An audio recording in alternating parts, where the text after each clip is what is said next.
हम सबने पहले के एपिसोड में ये देखा था कि संग मरे हुए और की शैडो को बाहर निकाल लेता है और ये सब देख के डंजन का बॉस बहुत ज्यादा हैरान हो जाता है और वो ये कहता है कि ये बंदा वो तो नहीं है, लेकिन जैसे वो उस इंसान का नाम लेने वाला होता है वैसे यहाँ एक एरर आ जाता है। और अब इसके आगे और यहाँ सेवन की और आर्मी और संग की जो शैडो आर्मी है वो एक दूसरे से फाइट करने लगती है और सेवन ये कहता है कि हम इस जगह में फिर क्यों आए हैं। और जब हम इस डंजन के अंदर जागे थे तो हमें एक ही कमांड बार बार सुनाई दे रहा था कि सारे इंसानों को मार दो और हमारे पास ऐसा करने का कोई भी रीजन नहीं है और हम सब बस ऑर्डर को फॉलो कर रहे हैं, लेकिन इस जगह में एरर बार बार आ रहा होता है। और सेवन चिल्लाते हुए ये कहता है कि जाके उसे मार दो और उसकी बॉडी को मेरे पास लेके आओ। और यहाँ संग स्माइल करते हुए ये कहता है कि फाइनली जनरल भी फाइट को ज्वाइन कर रहा है और इस जगह में आयरन और जनरल की जो वेपन है वो एक दूसरे से टकराते हैं और ये दोनों पावर के मामले में एक जैसे थे, लेकिन यहाँ आयरन और जनरल की जो स्वॉर्ड होती है उससे अपने वेपन से नीचे कर देता है और एक जोरदार एक हेडवेट देता है जनरल को और अपने एक्स का यूज करके जनरल को फिनिश कर देता है एक अटैक से। और दूसरी साइड एग्रिस के ऊपर भी दो जनरल अटैक करते हैं और लेकिन एग्रिस अटैक को ब्लॉक कर लेता है और अपनी स्वॉर्ड का यूज करके एक जंप करता है और अपनी स्वॉर्ड को जनरल के हेड में बसा देता है, लेकिन तुरंत ही दूसरा जनरल एग्रिस के ऊपर अटैक कर देता है और एग्रिस अपनी स्वॉर्ड का यूज करके अटैक को ब्लॉक करता है और एक बहुत ज्यादा पावरफुल स्लाइस करता है जिससे वो जनरल बहुत ज्यादा दूर जाके गिरने वाला होता है, लेकिन उसके पीछे आयरन आ जाता है जो अपने एक्स का यूज करके उसके ऊपर जोरदार अटैक करता है और यहाँ आयरन के ऊपर एक आयरन अटैक करता है, लेकिन यहाँ टैंक आके उसे बचा लेता है और आयरन और टैंक एक दूसरे को हाथ दिखा के एक दूसरे को शाबाशी दे रहे होते हैं। और ये सब देखने के बाद सन ये कहता है कि जो मेरे जनरल है उनके पास अभी एडवांटेज है और यह सन सीरियस होते हुए मनी मनी ये कहता है कि मैं पोशन का यूज करके भी मैं अपने माना को जल्दी रिप्लेस नहीं कर पा रहा हूँ और अगर मेरा माना खत्म हो गया तो जो मेरे शैडो सोल्जर है वो गायब हो जाएंगे। और दूसरी साइड स्ट्राइक स्क्वाड के जो मेंबर होते हैं वो सन की मदद करने के लिए आने वाले होते हैं, लेकिन जैसे वो आगे बढ़ते हैं तो वैसे उनके ऊपर सेवन की एबिलिटी एक्टिवेट हो जाती है और सेवन सन के ऊपर भी यही एबिलिटी का यूज करता है, लेकिन ये कर्स सन के ऊपर वर्क नहीं करता है क्योंकि वो इम्यून होता है सारे कर्स और पॉइजन से। और ये देख के सेवन की आंख फटी की फटी रह जाती है और वो ये कहता है कि मेरा कर्स उसके ऊपर वर्क क्यों नहीं किया, लेकिन यह सन ये कहता है कि तुम्हें याद नहीं कि मैंने क्या बोला था कि हम दोनों एक बहुत ज्यादा खराब मैच है और चलो मैं तुम्हारी छोटी सी स्मॉल शील्ड को डिस्ट्रॉय कर देता हूँ। और यहाँ जो सन का मेज होता है वो एक पावरफुल स्पेल का यूज करता है और इस स्पेल से अटैक करता है जिससे वो शील्ड एकदम ब्रेक हो जाती है और इस अटैक की वजह से सेवन अपने घुटने में आ जाता है और ये देख के सेवन को बहुत ज्यादा गुस्सा आ जाता है और वो ये कहता है कि इंसान तेरी ऐसी करने की हिम्मत कैसे हुई। और बॉस रूम में चाइन भी आ जाती है और यहाँ जो चीज हो रही थी वो उसे देखते रह जाती है और चाइन मनी मनी ये कहती है कि मैं इस जगह में क्या देख रही हूँ और क्या ये समन भी से सारे। और वो ये भी कहती है कि मैंने ये सुना था कि जो मेज टाइप हंटर होते हैं वो एक या दो ही मेजिक बीस्ट को समन कर सकते हैं और जो बीस्ट टाइगर स्क्वाड के मेंबर थे वो चाइन को देख लेते हैं कि वो इस जगह में आ चुकी है और चाइन उनके पास आके ये पूछती है कि तुम सब ठीक हो ना, और वो ये भी पूछती है कि जग में हो क्या रहा है और वो ये लड़की बताती है कि हम सबको भी ये नहीं पता है कि जग में हो क्या रहा है। और दूसरी साइड सेवन चिल्लाते हुए ये कहता है कि जो तुम्हारी ट्रिक्स है वो मेरे ऊपर वर्क नहीं करने वाली। और यहाँ सेवन अपने आप को बूस्ट करने के लिए 5 स्पेल का यूज करता है अपने ऊपर और ये सब स्पेल का यूज करने के बाद वो एक बहुत बड़ा जायंट बन जाता है और इस चीज से सन को कोई भी फर्क नहीं पड़ता है। और दूसरी साइड चाइन बीस टाइगर स्क्वाड को बाहर निकालने के लिए बोल रही होती है और सेवन कहता है कि मैं तुम्हें इंसेक्ट की तरह मसल दूंगा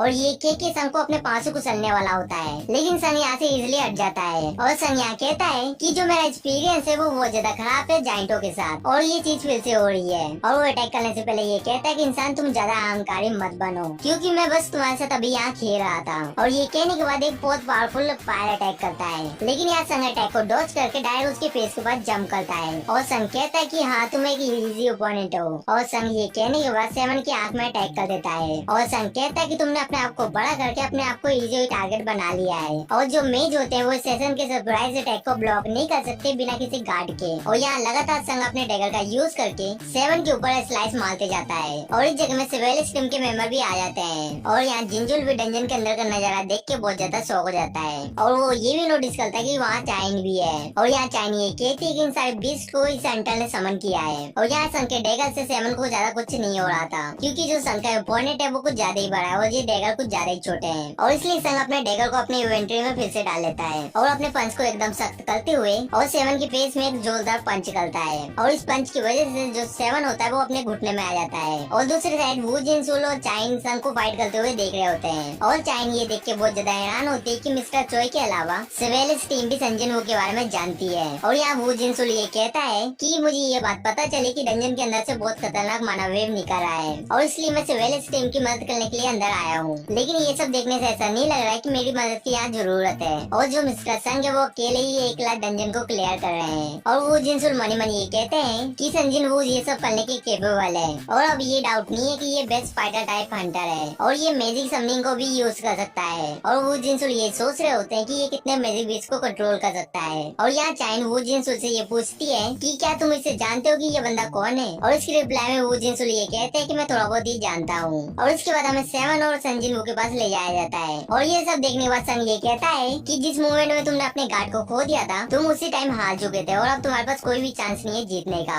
और यहाँ सन के पीछे जो सेवन के गार्ड थे उनकी शैडो खड़ी होती है। लेकिन यहाँ सेवन ये कहता है कि ऐसा नहीं हो सकता और तुम ग्रेट कारगर की डिफेंस को ब्रेक नहीं कर सकते। लेकिन इस जगह में जो सन की न्यू और शैडो है वो उसे मार देती है। और यहाँ सन को नोटिफिकेशन आता है कि उसने डंजन के बॉस को डिफीट कर दिया है। और यहाँ सन की 2 लेवल अप भी हो जाती है। और यहाँ सन ये कहता है कि मैंने बॉस को डिफीट कर दिया है और जो मेरे सोल्जर है वो बचे हुए और को संभाल लेंगे। और यहाँ सन ये कहता है कि टाइम हो गया है रिवॉर्ड को कलेक्ट करने का। लेकिन यहाँ सन ये सोचता है कि ये रंजन हंटर गिल्ड को बिलोंग करता है और इसलिए मैं ये रिवॉर्ड नहीं ले सकता, लेकिन मैं इसकी शैडो को तो एक्सट्रैक्ट कर सकता हूँ। और सन कहता है आइज। और यहाँ डंजन के बॉस से बहुत सारा ब्लैक ऑरा निकलने लगता है और यहाँ सेवन की शैडो बाहर आ जाती है। और ये सब देख के बाकी सारे लोग हैरान हो जाते हैं और वो शैडो सेवन भी सन के सामने अपने घुटने में आ जाता है। और यहाँ सन कहता है कि तुम शैडो बनने के बाद बहुत ज्यादा काम हो गए हो और इस जगह में कारगर को एक नया रैंक मिलता है। और अभी तक संजिन वू ने स्टैंडर्ड, नाइट और इलाइट रैंक ही देखा है। और यहाँ सन के पास ऑप्शन आता है शैडो का नाम रखने के लिए। और यहाँ सन कारगर का नाम याद करने की कोशिश कर रहा होता है लेकिन उसे याद नहीं आता।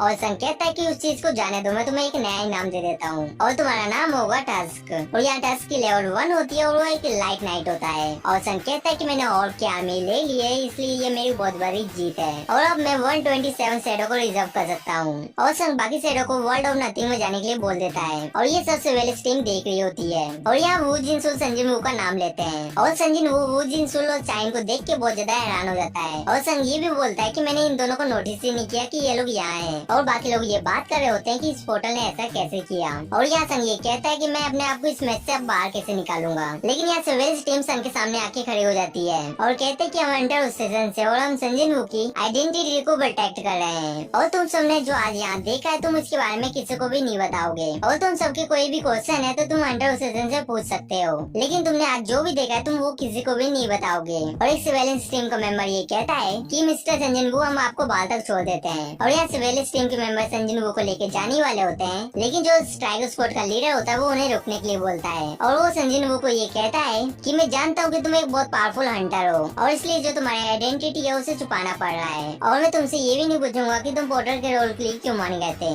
और तुमने हमारी लाइफ को बचाया है और इसलिए मैं अपने स्क्वाड की तरफ से तुम्हें थैंक्स बोलना चाहता हूँ। और यहाँ संग एक फीमेल हंटर के पास जाके कहता है कि तुम इस जगह में मरी नहीं हो तो क्या हाल है अपने विल को अपने आप से डिलीवर करने का। और वो हंटर ये सुन के स्माइल करती है और उसके बाद संग सिविल टीम के साथ चले जाता है। और यहाँ चाइन को संजिन वू से कुछ पूछने का मौका ही नहीं मिलता है। और यहाँ एक मेज हंटर चाइन से ये पूछती है कि आप इस जगह में पिकल को लेके क्यों आई है। और यहाँ चाइन ब्लश करती हुई ये कहती है कि क्या वो मुझे ऐसे देखने के बाद मुझे वियर्ड समझता होगा। और यहाँ वो मेज ये कहती है कि आप किसके बारे में बात कर रही है, लेकिन यहाँ चाइन एम्बेरस होती हुई ये कहती है कि कुछ नहीं। और आज का एपिसोड यहीं पे खत्म होता है और मैंने आप सबको ये पहले ही बोला है कि आप लोग 100 लाइक जैसे कंप्लीट कराते हो वैसे ही नेक्स्ट एपिसोड आ जाएगा, यानी कि ये आपके ऊपर है कि आपको नेक्स्ट एपिसोड देखना है कि नहीं। और मैंने ज्वाइन बटन को भी इनेबल कर दिया है जिसे आप इस चैनल के मेंबरशिप को ले सकते हो और इस तरह आप मुझे सपोर्ट कर सकते हो ऐसी वीडियो बनाने के लिए। और हम मिलेंगे किसी नेक्स्ट वीडियो में। सायोनारा।